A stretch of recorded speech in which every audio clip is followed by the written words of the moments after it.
Hey, what's up guys? This is Anthony from Anthony's Customs, and for this review, we are looking at the McFarlane Toys DC Multiverse Armored Batman. This is the Batman The Dark Knight Returns version, which I'm pointing out because I'm very confused about this release. I've never seen The Dark Knight Returns Batman to look like this. Is this a McFarlane interpretation? If it is, it doesn't say so. So I don't know. If anybody can shed some light on that, you can let me know, but I'm going to review this from the perspective that it doesn't look like the source material. That's not a deal breaker necessarily, but it is something worth mentioning. There's other stuff worth mentioning though too, so let's go ahead and get it off the stand and take a closer look. This guy stands roughly 7 3/4 inches, which makes him pretty close to, let's say 20 centimeters. And we'll do a quick height comparison, just because I have these both handy.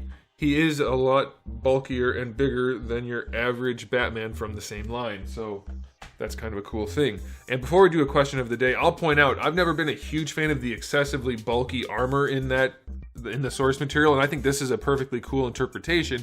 It's just weird to me that it's an interpretation. It's a very unique look compared to the source material, and it's missing a lot of the flair. Like, there's no blue and gray. It's basically all just gunmetal and gray undersuit. So it's definitely missing something, but I don't mind the more appropriately human-shaped body on this. So that's up for you to decide if you like it or not.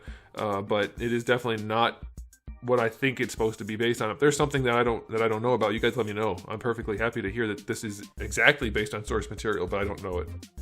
It looks to me like a mix of the BVS movie and the original source material from Frank Miller. So you guys can let me know. Okay, question of the day. Do you like this look? Might as well ask that. I think it's kind of cool. I wish it had paint and color and stuff, but I don't mind it at all. I like it well enough. Okay, let's talk about the aesthetic. Now, from a review perspective, all the other stuff we already mentioned aside, there's virtually no paint. None. It doesn't look like metal, really. And all the little crack marks and dings and stuff, there's nothing on there to make it look real. There's rivets and stuff. There's no wash. Like, even just a wash would have been really nice on this. But the choice of color, it's almost like a greenish gray. There's like a hint of yellow and blue. There's a hint of green in the gray. It's a little bit strange, and maybe that's to like be the kryptonite type thing going on. I don't know. But in the original source material, it's gray, like gray with blue and yellow, like Batman stuff. Or just black and gray. This is not that. It needs a wash. It needs something, especially considering all of the undersuit parts are different colors. You can see even within the arm, the elbow and then the joint are two different colors. His diaper is a very different color from his legs. His torso color is a different color in there. Yeah, it's very strange. He's kind of purpley underneath. Let's look at his face real quick. He's very yellow in the mouth. He looks jaundiced, and his lips are a little weird. The eyes are pretty well painted though. So yeah, color scheme's very weird on this. I think at least some paint would have gone a long way since it's so filled with texture, and a wash would have helped. I love the cape. It's sculpted like cloth. It feels like cloth. It is not cloth, it's PVC, but it's very well done. I like it. That's great. Nice wrinkling going on here. Excellent cape. Tucks in well. Very, very nice. But the figure looks very cheap, being that kind of pearly plastic. This looks like a Marvel Legends figure because it's got all that pearly plastic on there and no paint. So aesthetically speaking, I'm going to go super generous 6 out of 10. It just looks too cheap, too weird. Okay, accessory-wise, we do get a trigger finger hand on him in the package and a fist hand. A fist hand's nice. Trigger finger hand serves no purpose. And then we get some alternate hands, which are just kind of relaxed / gripping hands. Those are fine. I like those. I would definitely replace the trigger finger hand with one of those. We do get the super valuable black display stand. Mine is missing chunks of the printing, which makes it extra valuable. This is a variant, probably a chase. And then we do finally get his collector / trading card, which is now just a photo of the figure. I know they've been doing that for a while, but I can't help but comment on the apparent uselessness of the trading cards. So, accessory-wise on this guy, 3 out of 10. Nothing? We got nothing other than some alternate hands. How about one of the things he uses to fight Superman? Wouldn't that be helpful? Okay, let's talk about the articulation. The head is on a ball peg. It leans side to side nicely. It's actually a double ball peg, by the way, but you're not going to get a ton out of it. He can look up some. He can't really look down. And he can rotate some. They didn't cut out any extra space in the neck hole for the head to move. So he can't rotate his head properly. It's fighting because it can't do it. It can rotate some, of course, but you have to lift it up to get him to turn his head, so that's not great. It's very limited. For the shoulders, you would think these pads get in the way because they're fairly bulky. They don't flex a ton. Uh-oh. That wasn't planned. So they pop out. They are ball pegs. I usually don't mind if that happens because that happens with ball pegs. If I can get it back in. There we go. Okay, that's fine. But what I was trying to say is the pads do go over the cape, but the arms still don't go up that high. I was just using too much force and I popped them out. But they don't go up that high, and they fight, and they're floppy. So they're a mess. Like the ball peg doesn't pop out unless you force it, but the arms are still a floppy mess. And they don't have great range. You would think you'd have a nice bicep swivel right here. You don't. You get a single jointed elbow that goes not quite 90 degrees, and that's where you get your bicep swivel, and you get a little bit more bend out of that. So that's it. Like, that's not terrible, but that's it. On mine, I can't move this left arm, or his right arm, your left. It just won't move. That bicep seems, or the elbow seems all kinds of messed up. I don't know what's going on there.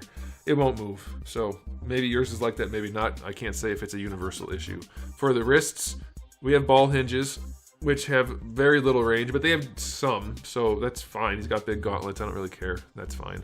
For the torso, it does seem like this gray piece is separate from this piece because they do seem to want to move independently, but obviously there's no way for you to do that. Like, you can't reach in there and grab it, so you're essentially just going to have whatever's at the very bottom, which means no leaning forward at all, leaning backward a little bit, leaning side to side a little bit, and rotation. Basically nothing again. For the hips, let's see, going forward, we get that much range. Going back, we get a lot of range. And I just want to note, this is neither here nor there, but they sculpted some serious butt cheeks on this guy. They were in there, and then when you go like this, he's just got like implants or something going on. Serious butt cheeks.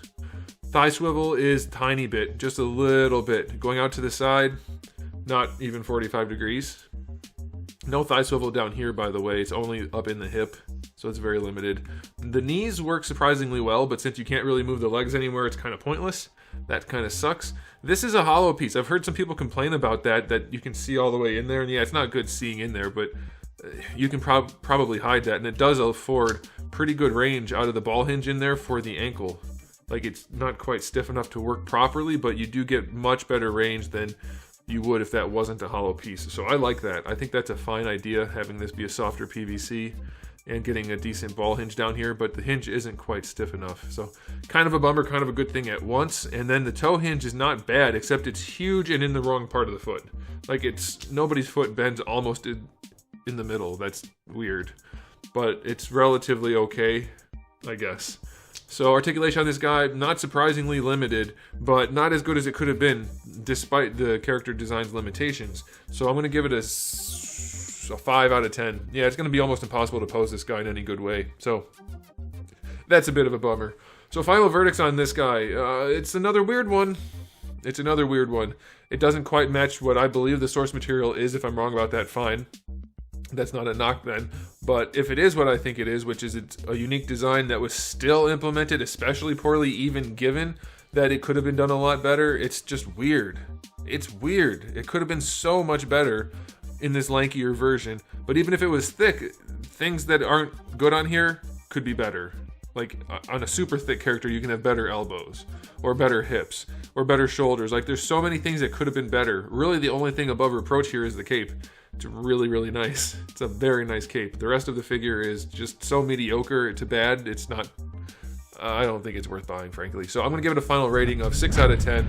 Like, it's just enough if you really wanted it, that you won't probably be super disappointed. But to me, it's not worth owning. Personally, I don't care at all about owning this. There's nothing fun about it. That's it. That's another disappointing release. So there it is. A lot of disappointing releases lately. It's kind of a bummer, but that's my job. That's what I have to do. So thanks for watching, guys. If you made it this far, you're pretty cool. And I don't care what they say about you. You're all right. If you haven't subscribed, you might want to. I have new videos almost every single day, and thousands and thousands and thousands already there, just waiting for you on the channel. You can watch them whenever you want. So come back for all of that. And in the meantime, keep collecting.